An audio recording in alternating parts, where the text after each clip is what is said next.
Good morning and good afternoon, everyone. Thank you for joining us for the second conversation of our fourth annual Minority Women Lead event series.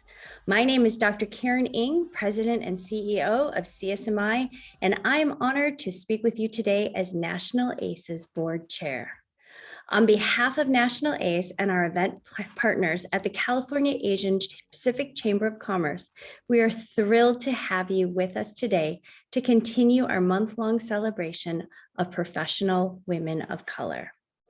National ACE and the Chamber started this event 4 years ago to cultivate a space, especially for women of color, to elevate their voices and inspire the next generation of women leaders.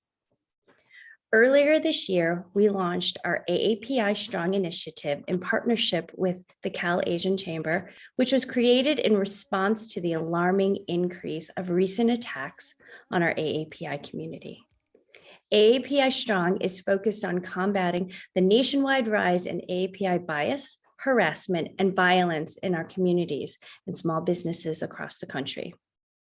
You can support this initiative through donations, which will fund bias training and small business support programming by texting AAPI to 2022. This initiative is just one way to support our communities as we recover from immense challenges of the past year and a half. We look forward to sharing their stories through our conversations throughout the rest of the month. We will be featuring such stories of inspirational women on our website, minoritywomenlead.com. Don't forget to post about your experience today by tagging us and the Cal Asian Chamber and by using the hashtag minoritywomenlead. We look forward to seeing your posts. Now, before we get to our program, I would like to take a moment to recognize and thank all of our sponsors. Our presenting sponsors: Amazon Studios, the Coca-Cola Company, Comcast Universal, Southwest, Toyota, Wells Fargo, and Verizon. Thank you. Our silver sponsors: AARP, the Asian McDonald's Operators Association, AT&T, BNY Mellon, DoorDash, Ernst & Young, Google, PayPal, Siemens Mobility, and Walmart. Super thank you too. And thank you to all for helping make this month a success.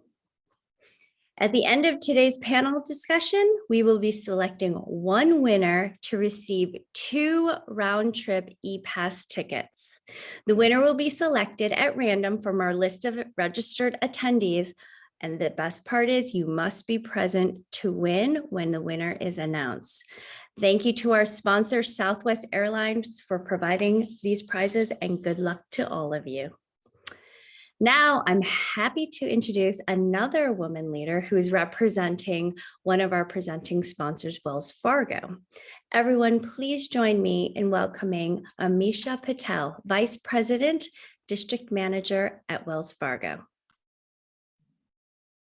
Thank you, Dr. Ng, for that introduction. And good morning, everyone.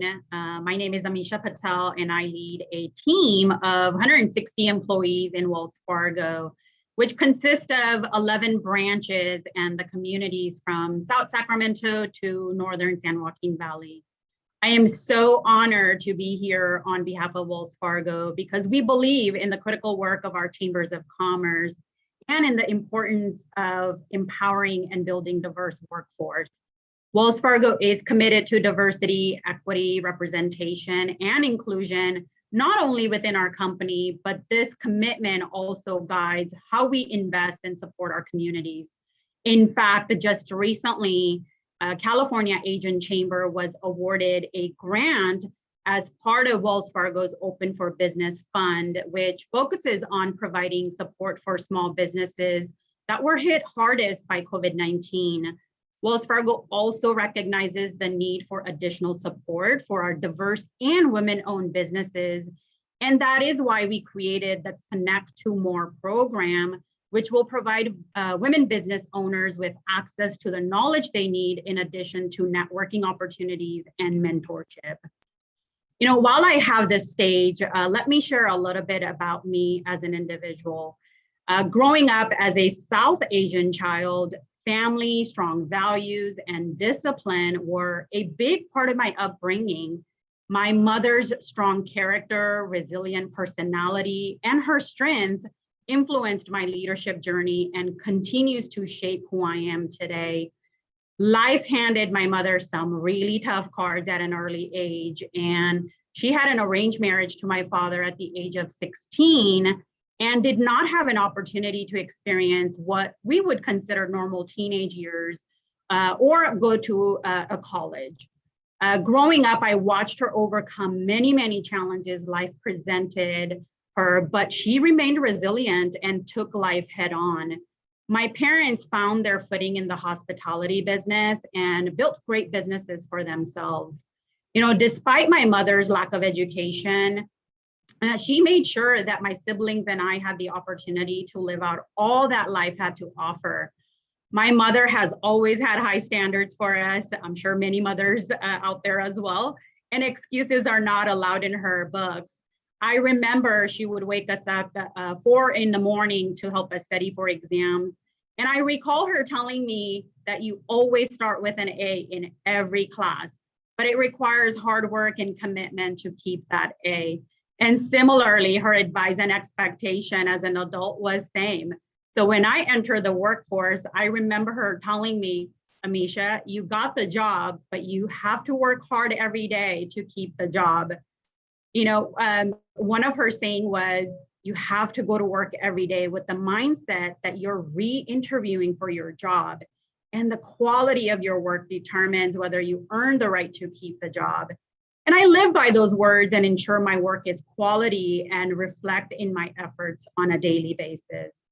You know, being bicultural, Asian and American, and for some of us, being bilingual is such a gift. Embrace it to do your job better, to lead your teams, and to connect with your clients. And as you join today's conversation, I leave you with few pieces of advice that has served my career well. You know, one, seek out mentors who share same values as you, but will also challenge you and ask you some tough questions. Two, continue to learn and grow, and think of your learning as adding a line to your resume. And three, raise your hand for projects to connect to others who you don't necessarily interact with on a normal basis. Remember, you deserve to have a seat at the table where big decisions are being made. Thank you all for allowing me the space to share my story and participate in this important conversation. I wish you all much success. And with that, I will turn the stage back to Dr. Ng. Thank you, Amisha. That was awesome. I appreciate your kind words. Now it's time to introduce today's conversation, Repairing the Rung, Women Climbing the Tech Ladder. To kick off the conversation is our moderator, Susan Jin Davis.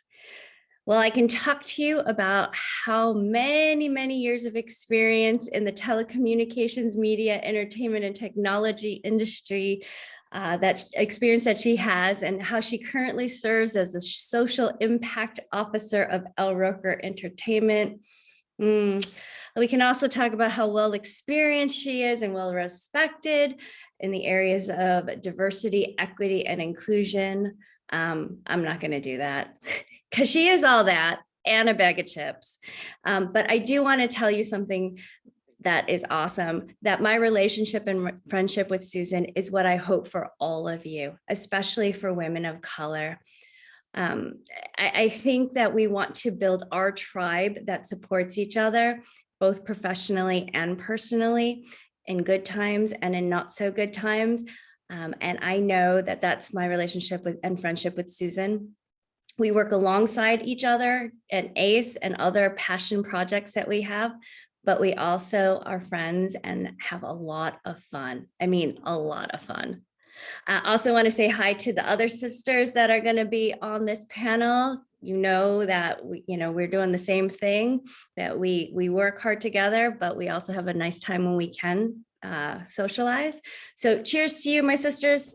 Susan, take it away. Thank you, National ACE and Cal Asian Chamber, and to Caren, my friend and Madam Chair of National ACE. I'm honored to be able to moderate this panel of women who are killing it at work and in life.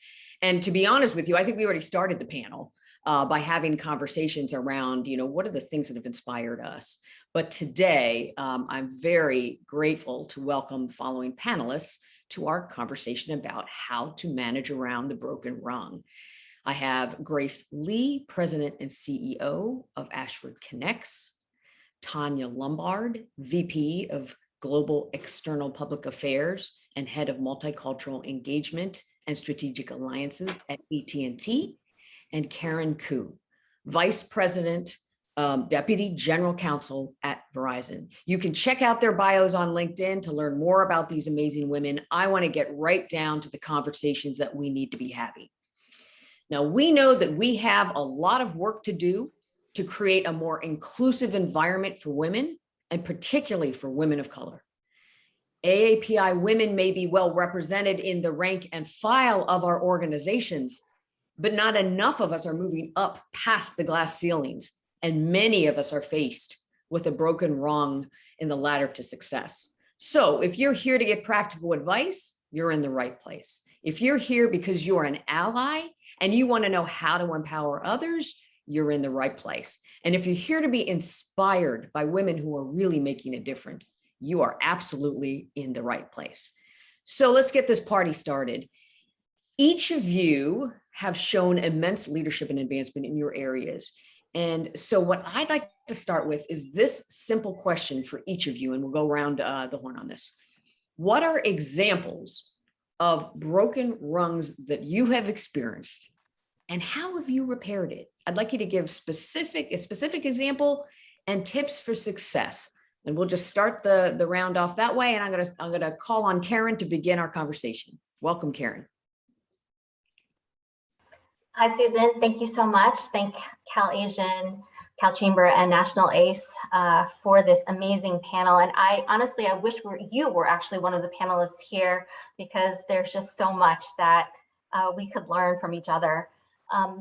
One of the examples of broken rungs here, I don't know how many of you feel, but I was born here, and I often didn't know how to navigate business environments growing up. And when I took my first jobs, I think that there were times where I was more quiet, where I sat back, and where I was more an observer role, taking notes, and trying to be a good student or sort of a good worker bee. And over time, what I've learned is the broken rung can often be the fact that we self-silence. And we as women of color, as Asians, we really need to understand that we have a seat at the table and to take advantage of the platforms that we have to say what we think we need to say the things that are important. So I would say that that's one example of a broken rung, not specific in terms of where I've been. I think that this has happened in many of my early jobs, particularly as an attorney, but something that I have overcome over time and have talked to other people who have experienced the same thing. That's a great example, Caren. Thank you so much. Grace, I love reading your bio because you've worked in fast food and moved your way all the way up to be president and CEO of your own company. So clearly you have some formula that we need to learn about. How are you navigating the rungs? How have you been able to strategize around your career? What are the tips you'd give? And you are muted, sorry. Yeah, I enjoy listening to everybody's discussions. I forgot to unmute myself. I think besides Ashford Connex, I also started a technology company with a partner about 25 years ago. And I can tell you, I experienced that broken rung and personally. 25 years ago, I almost was the only female in the company's executive meeting, with the client's executive meetings. And 25 years later, I'm still the only one in most of the meetings. I think people have that impression about women, that we lack of leadership skills. We cannot make tough decisions. We are too emotional. We are the nurturing type. We will put the families first versus men more often. And on the technical side, they also feel like women's lack of the technology or innovative knowledges. One of my mentors gave me a very good advice. She said, lead with one level up and reach 2 levels down.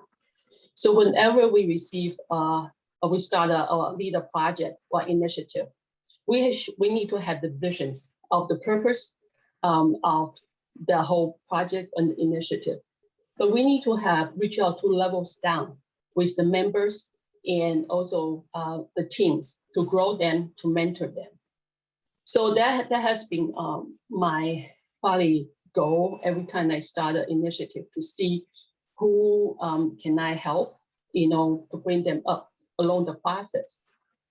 And then I'm going to be a little bit longer, sorry. Just like Caren was mentioned earlier, that a lot of times we keep quiet, we don't speak up. We know that's a lot of challenges for women, especially for Asian women.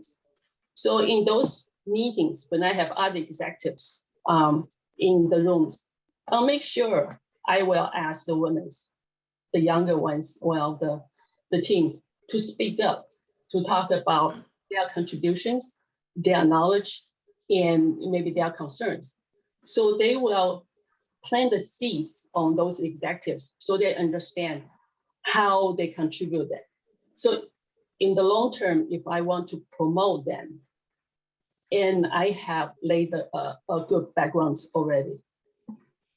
Thank you, Grace. So for those of you taking notes, and I am as well, we've got an environment where we have stereotypes of us that are out there that can result in self-limitations. And we need to break past those, but we also have to develop people, nurture them, make sure that we're not forgetting about those that come behind us as we look upwards towards where we want to go. So Tanya, I know you talk a lot about empowering women. Bring us home on this question. What's the broken rung solution?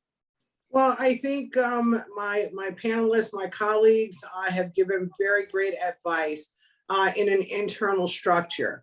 But I think we have to go a level deeper. I think we have to work across industries which we belong to. And we need to start aligning and meeting and understanding, just what are the best practices of various corporations so we can take those to the table, understanding what our worth and what our value is when we walk into these opportunities.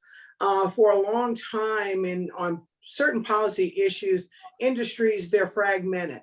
However, we found a common denominator in Washington, and we do meet and we do align and we do share what are some of the best practices, what are some of the things that folks are doing when they walk in these rooms, pre-planning, making sure that they understand all aspects of an issue. The more you talk across your industry, you have a greater wealth of knowledge, a sense of purpose when you come to the table. It lessens intimidation and it kind of repairs that broken rung among women in, their confidence sitting in their presence. I love that. Be prepared, be on your best game. Know what you're going to encounter before you get in the room. All good advice. So let's bring it back to basics. We had a great prep session and every one of you talked about how inspirational your mothers have been in your lives. And I know that for me, my mother has been the hardest boss I've ever had, but my biggest champion. And unfortunately, I lost her a couple of years ago. So I'm trying to reinvent that it will be you 3 women that will be my new mothers for sure. And Caren and Chilling and Pat. But in all seriousness, let's go around. I'll start with Caren again and talk a little bit about your mothers. Talk a little bit about the women of color, maybe in your family that you have watched navigate, maybe not a corporate ladder, or sometimes in some cases, yes, but have tried to navigate this difficult world and the broken rungs in life. So Caren, why don't you start us off on that? So I just wanted to bring back some of the things that Grace and Tanya just said about reaching down and looking up and also across. This is something that my mother also really has taught me and inspired me. My mom is from Taiwan. She was born in China, they went to Taiwan, and my dad's from Singapore. They met in New Jersey. So I am a Jersey girl. But I was raised with very traditional values, but both my parents worked. And my mom had come straight from Taiwan to Texas, Waco, Texas, to get her master's at Baylor.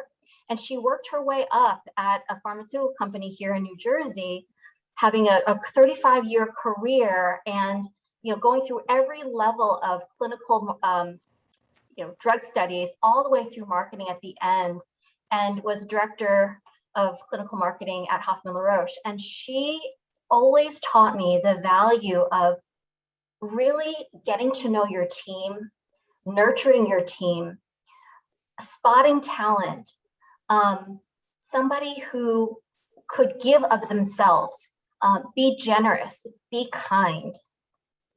Don't think about just what your goals are initially, but think about your team and how you can help them develop. And maybe that place is not on your team.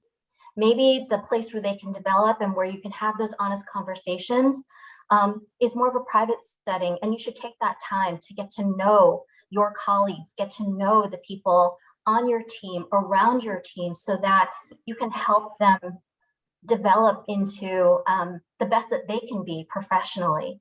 And when she retired, I think the best part of this whole thing is that her team has continually talked to her, kept up with her, even after she's retired. She's better friends with some of my high school friends now who worked for her than I even am. And I really just think that that's a testament to her generosity of spirit and her foresight into the fact that you can go fast alone, but you can go further with a team. And so I would say that is just one of the greatest inspirations. On top of that, of course, as she was working nonstop, taking care of my brother and me, bringing all of her relatives over to the US and having them live with us for over a decade. I mean, I really admire what my mom has accomplished and what she's been able to achieve both at home and at work. And for me, I focus more on work. My husband stays home, which gives me that luxury. But I do think of her as a model and an inspiration. Well, it's funny how oftentimes we think that life values and work values are different. And as Asian Americans, when we look at the values we've been brought up on, like strong family, those things can be translated into strong team at work. Those are things that are not impediments to us, but are empowering. So on that light, Tanya, you've navigated so many different environments. You've been able to swivel everywhere. You've been in the White House. You've been in corporate America. You lost your mother recently. I'm sure that she had some strong influence on you. Can you talk a little bit about that? Oh, absolutely. My friends kid with me all the time about writing the book of Barbara, because it's just all these wonderful sayings until you actually, lose that parent. They become a part of your everyday journey. My mom started in corporate America when I was very young. She started out with Chrysler in New Orleans, and she went on to Martin Marietta, which then it was bought by Lockheed Martin. So she was always the corporate person, and my father was a coach. So I've got this coach and I've got this corporate strategist. However, there was a common thread no matter where I was working. If it was my first job at Esprit de Corps or my current job at AT&T or in the White House, you're there for a purpose and you're not there for this journey alone. When you have the opportunities afforded to you in such high places, the object is to bring more people around the table that look like you and who have, not only commonalities, but that you want to share this moment in history and this moment in time. And so when you look at my team, I'm very fortunate to have a multicultural team. But I like to make sure that everyone has a voice in the room, that we go into this room in this space with an understanding and an appreciation for everyone's core values, everyone's priorities. My mom wanted to make sure that I always knew, that if I could, help someone along the way, that my living would not be in vain. And so this is a journey. It's beyond a marathon. And as we work in these companies or small businesses during a pandemic, we've had to all pivot in a sense. We've all had to take those best practices from family, because it just isn't a place of business. This is a place where you have to understand your colleagues. Are they going through something?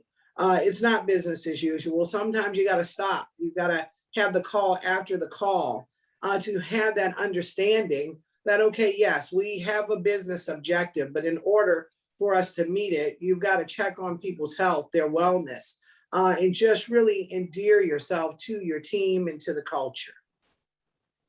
Thank you, Tanya. And Grace, when I think of you, I always think of your name being fitting. You are so graceful. You are full of grace. What's the force behind the grace? I often hear you talk about people first, and that came from somewhere. So talk a little bit about what inspired you. Who was your role model? It would maybe be your mom. It could have been someone else. I think throughout my life, there are many, many inspiration, the female trailblazers, the pioneers, and in different areas, depends on where my life is. My mom, it's the force behind me too. She's always very gracious, very kind to people, always thought about other people first. She passed the college exam, but because my grandparents could not afford it, so she never goes to college. And I think that's one thing she really pushed us, to education comes first, and that's very important. But make sure, we treat other people. It's like we want to be treated. And she never stopped learning too. She has that desire to learn. And when we were little, she kind of pushed me and my brother to learn piano and violins. But we failed. Both of us failed miserably. We just don't have that in us. But then when she was 60s, she started taking classes in the adult school. And I saw her, try to learn every single note and the challenges. And that inspires me to learn, always continue learning, never stop, because that's how we improve. That's how we keep up. So that's what she inspired me on that. Well, now for those of you who are watching, we start at the basics because you're not a lump of clay. We're not starting from scratch with any of you. We all come from something. And what we come from is a foundation for success. So we need to understand that foundation in order to build on it. So that's why we're going through this little territory of talking about our mothers and those who have inspired us. So I did a little bit of research, Tanya, and I read about something that you said that really spoke to me and is really important for the people on this panel and for those of us who are listening and learning to hear. You have spoken about your definition of power as, quote, having the ability to transform lives for the better and to ensure the success of others. First of all, I'm going to write that down and remember it. But talk about how leaders, and this is now for those of you who are in a leadership position, how have leaders used their power? How have you used your power in this way to ensure the success of others? And I'm going to start with Tanya, but I'd like to go around and hear from each of you if you care to add to that. I think you're as powerful as the group and the people that you inspire in your team that you have around you. Power is it's not singular. Power is plurality.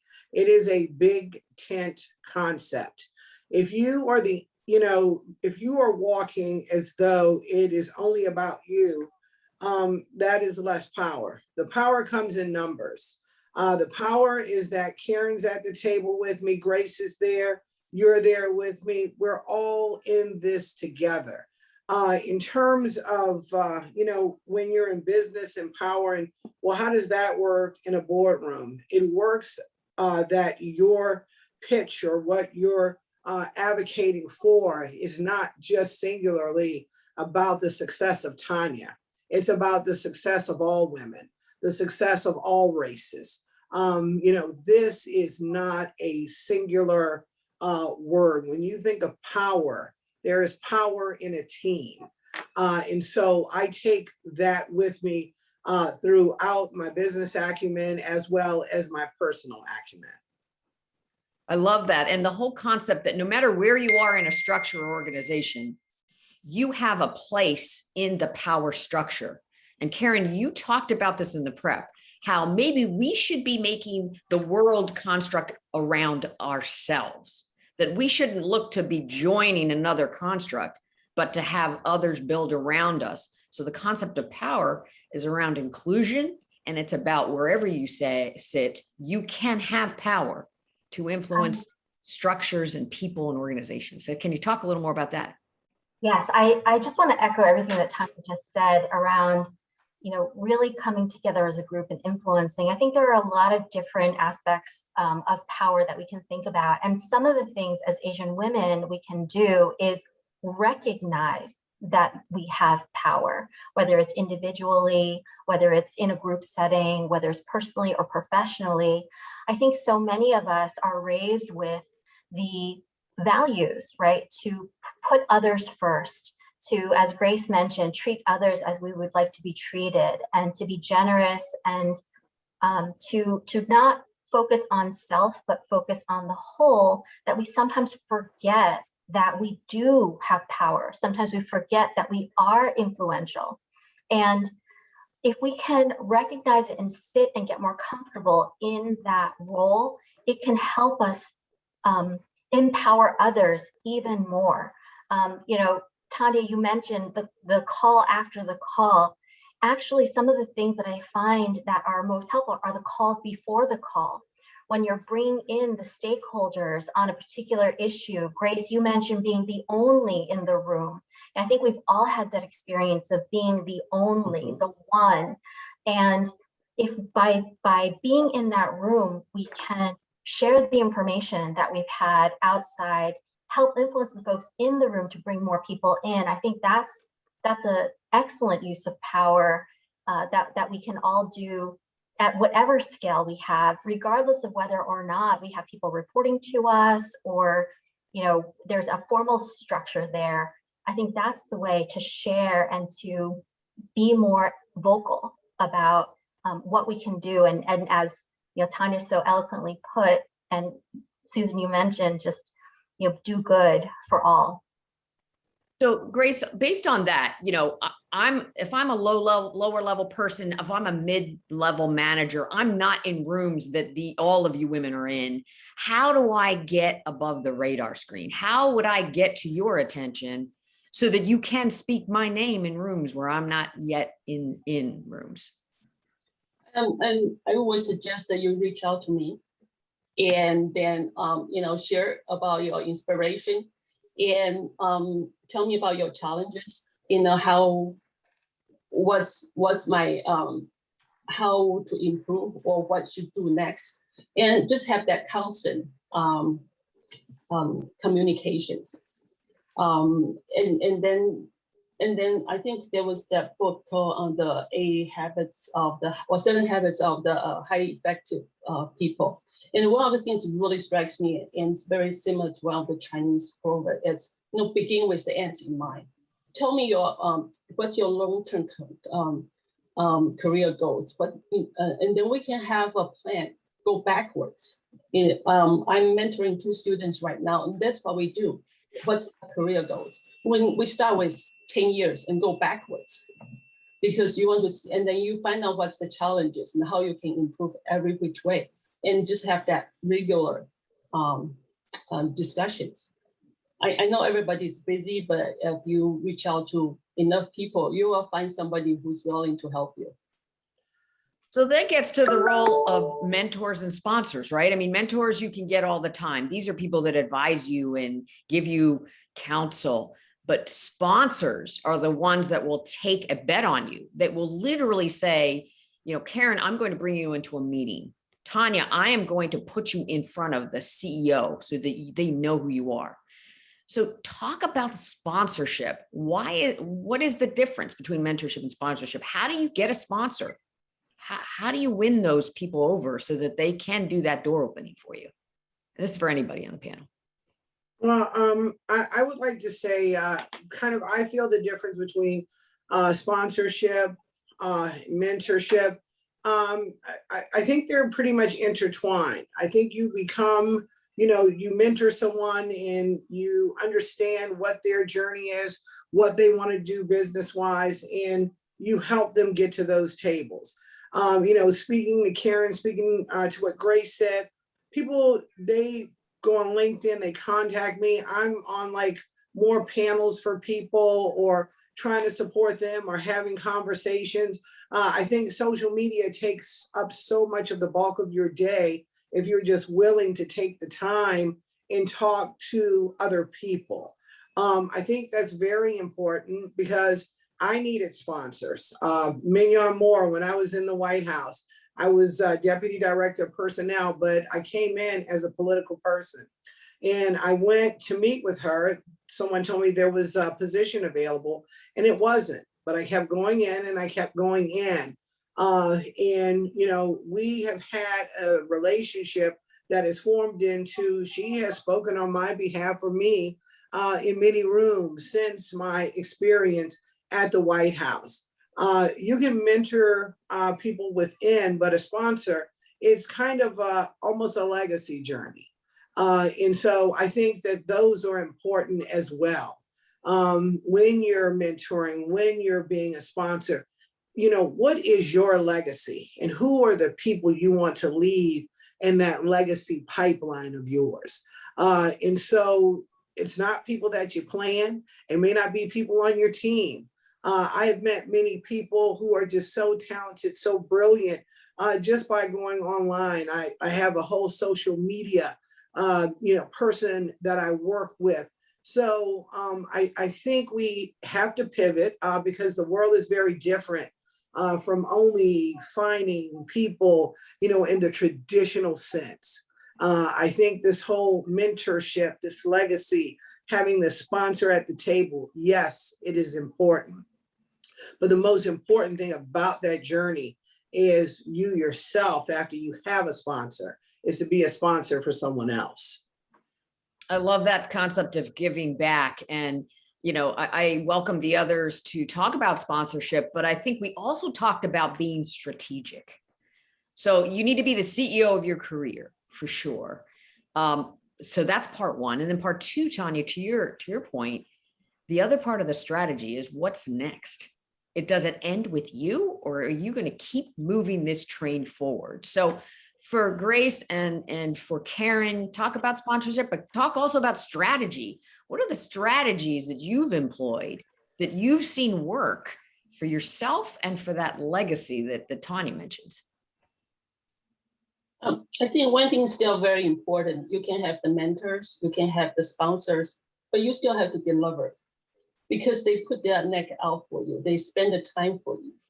And if you fail them, and it will be very hard for them to sponsor you. So I think at the end of the day, it's you have to really understand, what's your strengths, what's your weakness, and how to improve yourself so you can reach that level. Caren, do you have anything to add?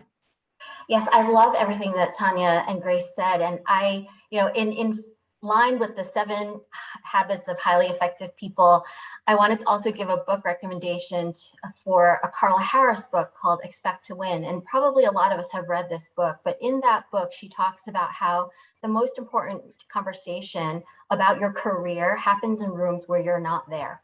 Yes. And this has a lot to do with what a sponsor is versus what a mentor is, right? So to Grace's point, Tanya's point, a sponsor needs to know you, They need to know you well in an area that they're willing to take a chance with their social capital, with their political currency, to say, give this person a chance, or we think they should be in this role, or they're excellent in X. And you have to give people reasons to do that. And some of that early on in your career is building up that expertise, that excellence in delivery. But as you grow and transform in your career, it's no longer about the excellent work that you do, because that's already expected. And so then you have to think about, what are the relationships that you have to develop to understand, you know, who's having those conversations in the other rooms, and how can you express your interest to let people know that you are interested, Susan, to your point, more strategically, more intentionally, where you would like to be in your career, or what you would like to do, or what you would like to learn, right? It doesn't have to be so important. Sometimes it's just about reaching out to your, some of your peers, some of the peers of who you report to, or who they report to, and just getting to know them. And I know that's so hard, and much harder now in the coronavirus time, because all of our communications are scheduled, you know, on Zoom or on the phone, and nobody wants to disturb people at home. And that's one reason I think going back to the office might have a benefit. You can have those casual conversations, but don't think that there's so much burden where you have to do this giant project for somebody, or deliver, you know, millions in results. It could be as easy as volunteering for an organization and helping on a project where somebody gets to know you, and then you just continue to maintain those relationships, you know, not in an unnatural way, but just keeping in touch with people, showing interest, continuing to learn, continuing to volunteer. And those little things add up into a relationship where somebody might think of you at some point where they said, you know, we need somebody for X. Who should we talk to? And then, you know, it kind of snowballs from there. And then you do the same, right? In this relationship, it's not just a get, it's a give. And I think that dynamic with the relationships is so key to being strategic about your career, and knowing really that your work and your integrity character may be the foundation of your sponsorships, the people who sponsor you. And then if you do the same for others, you can do it. You know, it doesn't have to be up or down, it could be side by side. It's just a more natural thing, and not as difficult as I think sometimes we put it up in our heads to be. So let me talk a little bit more about what you've talked about, which is, of course, Grace, you mentioned you got to work hard. You got to bring your A game. You got to put points up in order to be noticed, in order to be considered for sponsorship. But isn't it harder for us? I mean, at the end of the day, people are people, and people pick people they know and like and can relate to. So we're here because of the broken rung.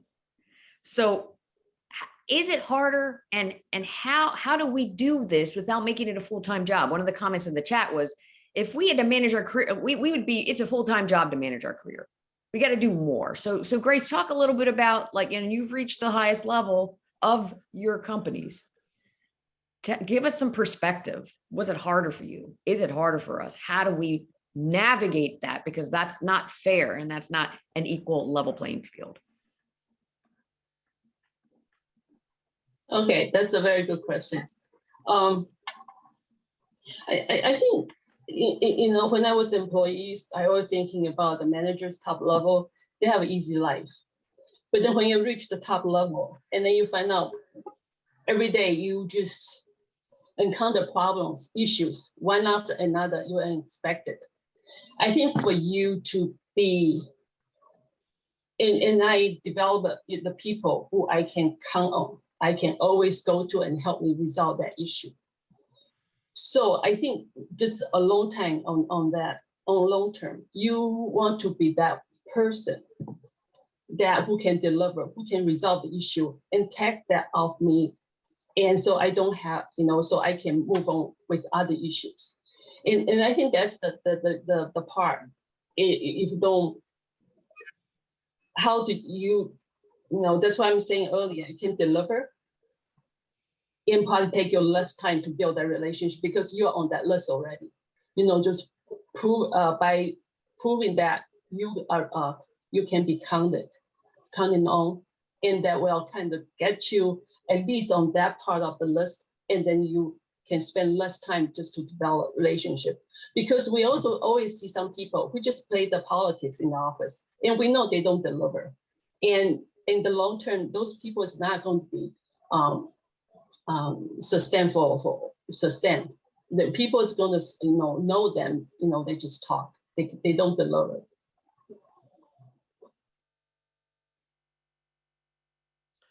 I love that, Grace, the whole sustainability piece. And I love what you stated about people feel once you arrive at management, things get easier, but they actually become tougher because what you are is the chief problem solver of your division. And so it is about the structure underneath you, and it is about people who can deliver. So I love when you talk about sponsorship. It is important that you're sponsoring somebody who is qualified, who actually can do the job, because administrations change at the top. So some of the people who play office politics, they can't meet the demands beyond if that leadership is no longer present there. So you do have to be qualified, and you have to have a team that you can depend on. It's one of the things that, you have to think about. You have to exploit and explore the entire dynamic that is parallel to you. As Caren said, one level or several underneath you, side by side. But I love what you said, Grace. You captured it perfectly, that people have to be ready, and, they have to produce for the roles that they're in, because management is not easy. And if you are a manager and you have a team that is just not going to be able to be present and keep that organization moving underneath you, that's problematic, because I think, they don't understand you're dealing with future problems, not, what's occurring today. So thank you, Grace, for capturing that.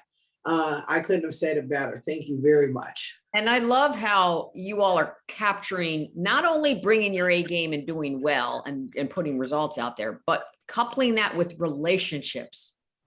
So can you talk a little bit about that? Because you can put a lot of results out there, but if no one knows you, no one notices you, it's kind of like the tree that falls when nobody's around.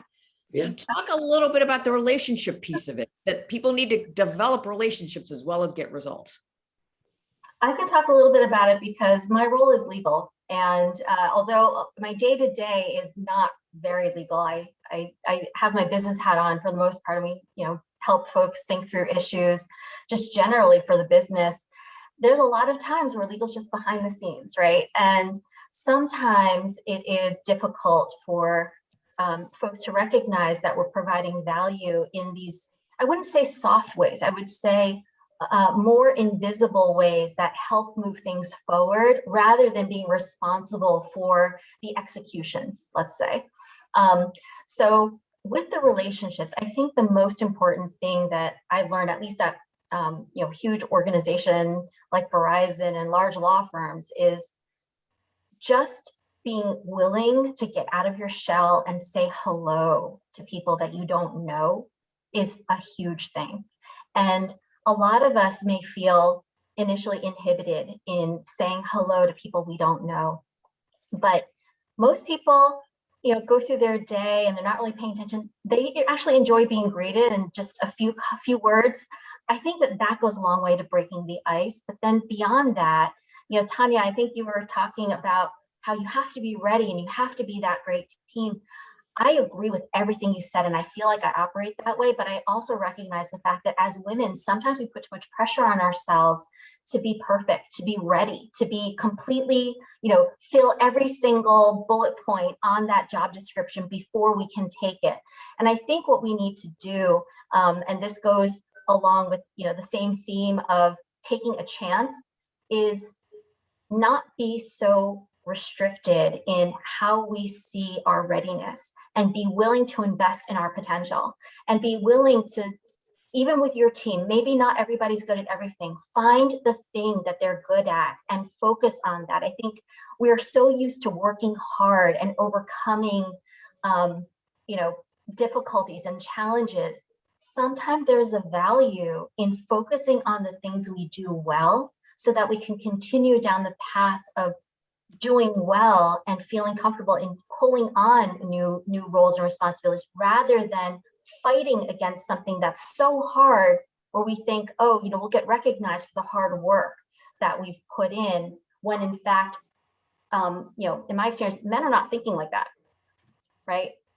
And there are a lot of places where we can say, you know what, I might not have 4 out of 5 of these, but I have a piece of all of these, and I'm pretty sure that I can do that job. Sometimes you have to push somebody and encourage them, recognize for them what their strength is. And I've been very lucky in my career where I've had strategic relationships, actually just really good friends and mentors and sponsors and supervisors and peers who have told me things that are things that I should improve. Told me things that, you're ready for this. Even if you don't feel ready for this, you should just do it. And so I think that we should be a little bit less inhibited, say yes, say hello and say, I'm ready, or you're ready. Yeah, I love that. I mean, perfection is not the goal, gang. Okay. We're not trying to be perfect, and it holds us back, and we need to jump in and be uncomfortable sometimes. And that's where the learning and the advancement happens. So my next question to you to you 3 wonderful women is, you have an audience with the top person in your universe. What do you say to that leader that they need to do to change the institution, to change the structure of leadership, to make it more inclusive? And if you're that person, Grace, you can just say, what would you say to yourself? But in all seriousness, I want the leaders on this, in this event, to know what they need to be doing to make this a better place for everybody. Because it can't only be on us to try to break through that ceiling. What else is needed? What would you say to your leader?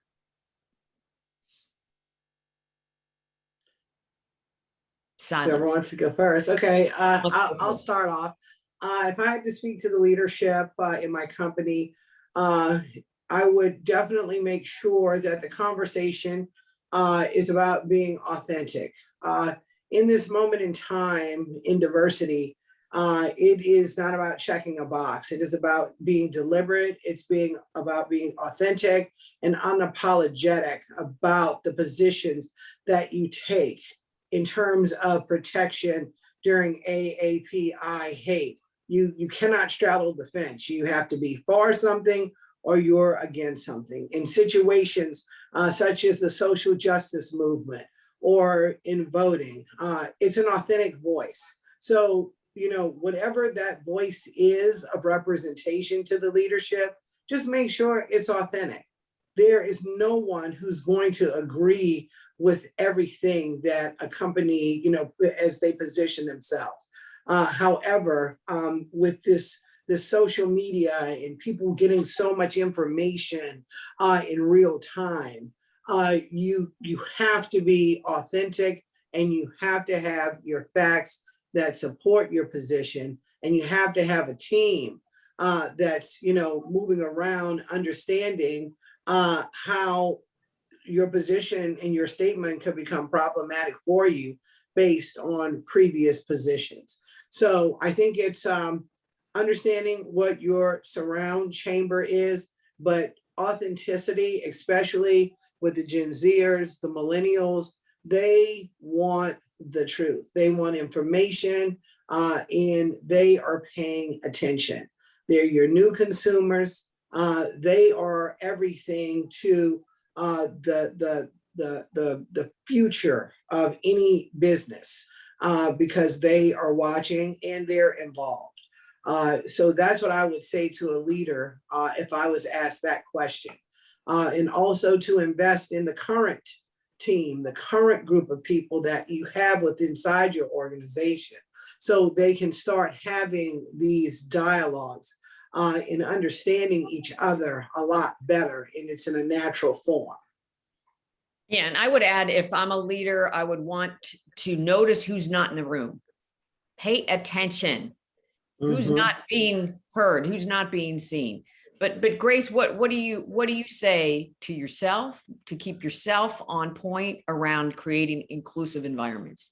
And what would you say to leaders? Be open-minded. Mm. Sometimes we tend to have this picture of what the leader is supposed to be like. You know, their characters, how they do things, but be open-minded and try, take the chance, and to see how this is going to transform. I was talking to somebody was my MBA class many years ago, and then he was telling me this is a human resource class for behavior. They didn't know, and the whole company, when they take the test, everybody come out with the same type. Well, I think it was type B of person. I think that's very scary because the whole company, it's the same characters, same thing. There's no diversity. There will be not, you know, the inputs, the visions. It will be very limited. So we have to know we're in different world right now. We have to see the world's changing, and we have to incorporate that. Caren, you got anything to add? And I got one more question before we go to Q&A. I would just echo everything that Tanya and Grace said, but also not just, investing and putting the money where the investment needs to grow, or where you want to make change, right? What's measured is what is actually what happens, right? So I think that there have to be some metrics around this. To Tanya's point about facts, there needs to be some inventorying done around, what is the state of the state now?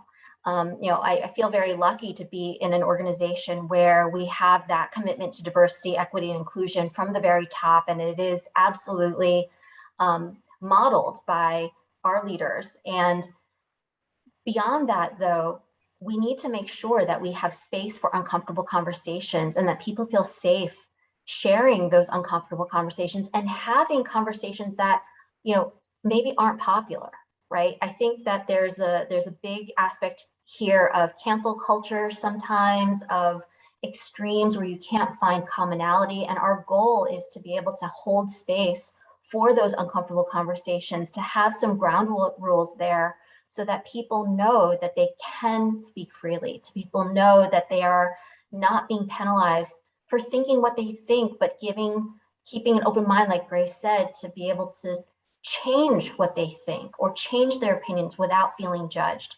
So I know it sounds strange for lawyers to say, don't judge, but I think that's. I'm gonna hold you to that, Caren. So my final question before we go to questions, and we're getting some Q&A for sure, is your leaders, who sticks out to you and why? Like, what is it that makes you pay attention to somebody that maybe, under you or around you that you see in your environment? Anyone can jump in. I've been thinking a lot about this lately, and to what Grace was saying about somebody who can anticipate what you need and run with it, somebody that you trust their judgment, that maybe they're not going to handle it exactly the way that you will handle it, but they will handle it well. I think letting go of some of that control and then recognizing people for their strengths, recognizing them for being able to manage very matrixed environments. I think right now, at a time in our world, at a time at our companies where the stakeholders are not all in one place. The stakeholders might not all be within the same company, as Tanya mentioned earlier. You have to be able to navigate those waters in a graceful and diplomatic way. And I think that really stands out as a leadership quality that's becoming more and more valuable as our jobs become broader and less defined. Yeah, I think I agree with everything that Caren stated. We started out talking about my mom in the Book of Barbara, but I also love the Book of Grace. When someone sits from a CEO perspective, you can tell by the level of our conversation, it was very texturized. And so I love the conversation and the points about someone being able to take the ball, run with it, to move things, even if it is not in the most perfect way.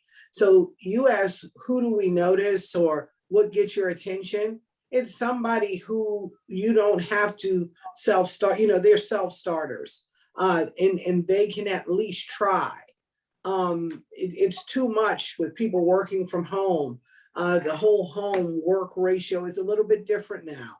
So that is really important, someone with their own initiative. So I have to echo all the things that Caren said, but also the Book of Grace. I think it's coming to a bookstore near you, volume 2 to the Book of Barbara. Thank you, Grace. Okay, I'll add one more chapter. Sure. Integrity and loyalty. I think we have to somebody we can trust, and also being honest. If you cannot deliver, tell me ahead of time. Don't burn me. Don't at the last minute, then we have to put out the fire. So I think besides the they can take the project and run with it and don't have to really micromanagement. I think all those together. All right, now we've got a lot of questions I want to get to because you all have been just providing so much knowledge and inspiration. So here's one that we got early on. Do you consider ageism a broken rung? Do you believe that ageism is a real phenomenon? And how do we deal with the combined broken rungs of colorism and ageism? That's a tough one. I do believe that. I'm pretty old, and sometimes I was like, hey, I'm still alive. Wait, why you're not thinking about me on your initiative? So I think that's one thing is we just have to keep learning and improving ourselves. Keep us. I'm on the technology arena, so I have to keep myself up with what's going on with the technology, the social media, and not being behind. Then you really show your age. If you don't know how to use the Instagram and all those things. I think that's very important. I think that anybody who's a parent will feel this, right? I think, Grace, to your point about social media and keeping up with whatever the latest is, like you already feel old because your kid is growing and they're changing so much. And anyway, I think that one of the things that maybe culturally as Asians we have is a respect for elders. I don't know how other people feel about this, but I think there's a lot of domain expertise that sometimes gets lost when we don't realize that people who've been around for a long time, who've done their job for a long time, have really to share. And it's on us to reach out to folks who have that experience, to connect them to us, to our teams, and to really be able to share that knowledge both ways. No, listen, I wholeheartedly agree.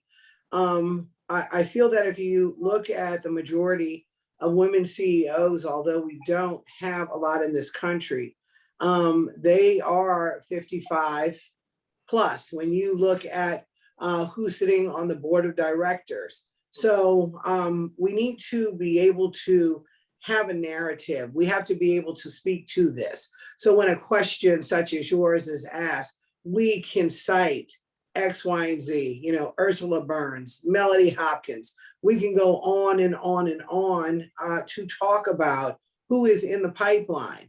And if there are others that are missing from the pipeline, the discussion and the takeaway assignment from this piece should be, how do we put more in the pipeline, because they are missing. And so I think it's understanding the narrative, having the conversation in terms of ageism, because there are a lot of women, that are out here that are killing the game, just over exceeding what a lot of men have done without the opportunities. of a club, but we need to have a defined narrative.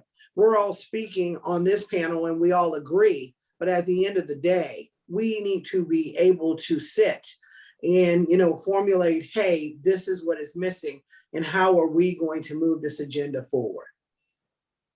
So this is another angle on ageism, I think. Is it ever too late to be the CEO of your career, to develop yourself and to kind of put yourself out there and move up?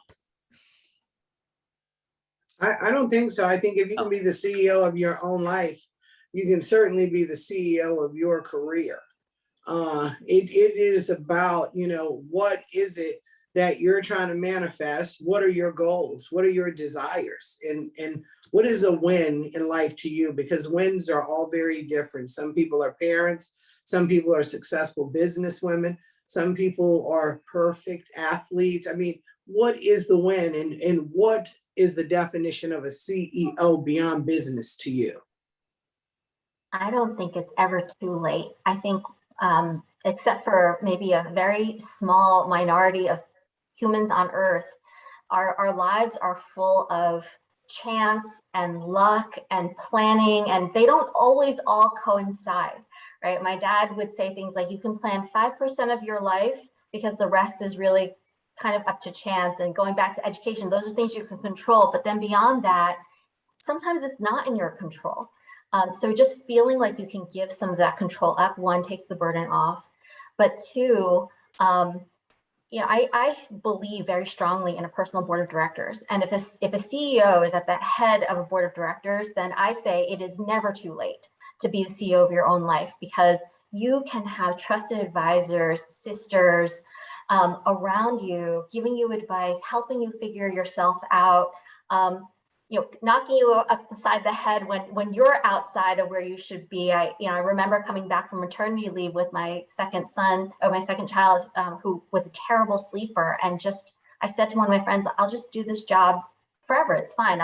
It's easy. And I'll just retire from this job. And the person was like, get your head back in the game. That's not how things work. You just need sleep, right? Sometimes you need somebody to tell you those things. And if that personal board of directors are the people you trust that can tell you the truth about yourself, then it is absolutely never too late.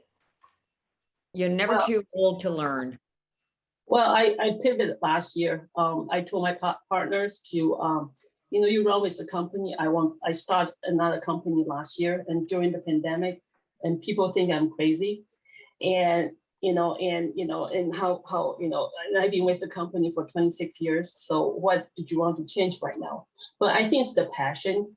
It's how we want to be. I'm going to be 70, 80s. Anyway, so why give up right now? It doesn't mean if I stay the same place, I will not be aging. So just contribute and however we can. And age is not a reason to stop us. So this is kind of the two-part series. The first is just a practical bit of advice around how do you get sponsors? I mean, what do you do to get a sponsor? And then sort of on the networking side, because you got to start somewhere with relationship building.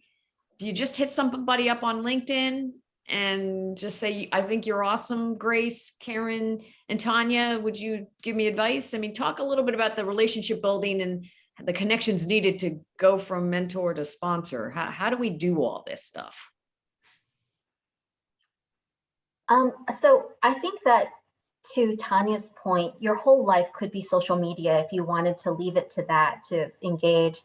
I feel like those of us who have been in the, working for a while, maybe we're not as easy on social media as Gen Z or others. And so there's a mix. I think that one, just reaching out to the people you work with is a good way to start networking, and not just the folks that you work with on a daily basis, but maybe other people on the calls. I'm sure that we're all on calls where there are multiple people on those calls, and we're not exactly sure what role do those people have, right? Just being curious and reaching out to the people you have a natural connection with and have a reason to talk to them about is one great way to start networking. Cold calls on LinkedIn are helpful. I think sometimes people respond to them and sometimes people don't, depending on their own level of privacy and comfort with that. But for people who are persistent and you really just come out there with not a request for anything, but just, I'd like to get to know you. You know, I saw your career and I feel like there's so much to learn or something like that. That is absolutely, people would respond to that. I just want to plug in, there's a book called Never Eat Alone. It's a great book and tell you how to networking. I know it's a little bit tough right now during the pandemic, but it is talk about how you leverage, you know, those time, the social time to network and build your careers. So I know we got to wrap soon. I'm going to ask one more question, but I do want to answer another question in the chat. There is no such thing as work-life balance, because I always get that question. And I think, you know, you can follow up with the panelists on that, but you're just never in balance. But my last question before we wrap is, what are you doing to support the community? So we talked a lot about investing in ourselves. We talked a lot about investing in others and corporate ladder and all that. Real quick, what are you doing to help the community? Lightning round. Well, I think for me, I am working on bridging the digital divide in technology, making sure that we have young girls and women who want to be engaged in technology with an understanding of being brought into the pipeline. I'm reaching out to folks inside and outside the organization that are Asian American and getting to know people more personally, having more of an understanding of what our community is and building the community with both within the company and outside, getting more involved, frankly, in my children's schools and talking about these issues with educators and other parents to try to bring the next generation up. Well, I'm involved in many organizations. I'm a strong believer in get involved, you know, pay back and give back to the communities. But I think one of the challenging issues I saw is a lot of times we can just involve with our own communities. We need to reach out beyond just the Asian communities. We need to let the other communities and build the allies to understand, you know, about us, our challenges, our strength. And so when we need help, you know, they will be there ready for us. So that's has been my focus. Thank you. I want to thank the panelists. I know I am available on LinkedIn. I'm sure they are as well for any other additional questions you all have. Thank you to all of you for being amazing role models and inspirations to me and to many others. I appreciate your time. I appreciate your commitment and I appreciate your inspiration. And now I'm going to throw it to Pat, who will wrap this session. So thank you very much. Well, thank you all so much. I am just so excited. And a sign of a really good panel is that everybody has stayed. Everybody has stayed. We had maybe 2 people drop off. I'm going to go off script here because I really want to do something before we close out. I want to recognize the person behind the curtain, and that's Janice Garcia. When you guys talked about how you want to lead with 1 level up and reach with 2 levels down, I want to have Janice come on screen and let's give her a round of applause because she was amazing in putting this panel together and putting all of this together. Janice, you rock, girl, you rock. The next CEO of the Asian Chamber sitting right here. Thank you so much. Thank you, Janice. I wanted to make sure we recognized you before people started to get off. Let me just say this, the book of Susan, the book of Tanya, the book of Caren, the book of Grace, and the book of Barbara. I want to read all 5 books, ladies. I'm telling you, I took away this. You know, Susan, you said, bring your A game and couple that with relationship development. Perfection's not a goal. Be uncomfortable. That's where growth comes from, right? And as a leader, notice who is not in the room. As a leader, notice who's not in the room, right? Oh my gosh, amazing. And Caren, don't self-silence. As Asian women, we do that, right? You can lead by focusing on the whole, not just self, but be comfortable with self, right? And a great part of upward mobility in your career happens in a room when you aren't there. Grace, lead with 1 level up and reach with 2 levels down, right? Build your team, help them speak up and contribute, and be kind. Be that person who problem solves, delivers, and provides solutions. And Tanya, girl, I'm telling you, mentors advise and sponsors advocate. Mentors advise and sponsors advocate, and work across, meet and align. You are all so amazing, and I'm so passionate and so jazzed up. I'm 61 years old. I don't mind saying that in public, and I have another 30 years to go thanks to all of you today. So thank you so much. Thank you so much. Susan, you rock as a moderator. You are, have a standing invitation anytime. Thank you. Thank you, everybody. Oh, thank you. So with that, I've got to get back on script, I guess. So you all have to stay.